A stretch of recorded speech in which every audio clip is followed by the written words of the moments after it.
Sa botong 10-4, ibinasura ng Korte Suprema ang petisyon para tanggalin ang status quo ante-order na pumipigil sa implementasyon ng reproductive health law.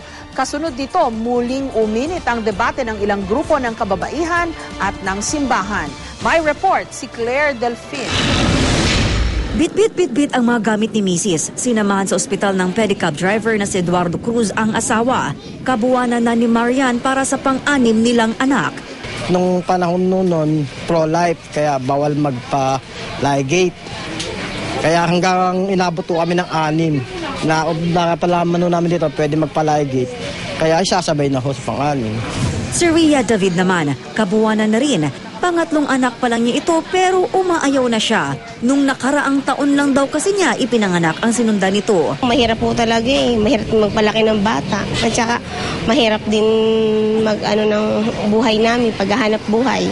Ang mga sitwasyon ni na Marian at Rhea, ang layon daw matugunan ng reproductive health law. Kasama sa batas ang pagbibigay ng libreng access sa iba't ibang uri ng family planning methods sa mga mahihirap at ang edukasyon sa mga kabataan tungkol sa sexualidad. Pero ang kontrobersyal na batas, kinu-question pa sa Korte Suprema. Kahapon sa botong 10-4, binasura ng Korte ang petisyong magtatanggal sa status quo anti-order sa implementasyon ng RH law. Isang welcome development para sa simbahang Katoliko, pero lalo namang ikinadismaya ng ilang grupo ng mga kababaihan. Para kasi sa kanila, ang RH law ay para raw sa proteksyon at kalusugan ng mga babae. Mula sa 11, umakyat na raw sa 14 hanggang 15 babae ang namamatay kada araw dahil sa komplikasyon sa panganganak. Noong panahon ni dating Pangulong Gloria Macapagal Arroyo, talagang pinigilan yung family planning.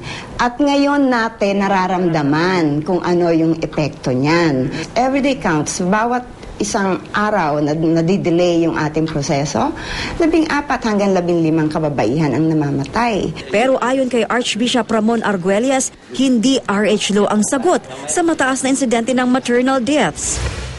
Improve yung health facilities and preserve the life of the mother as well as the child.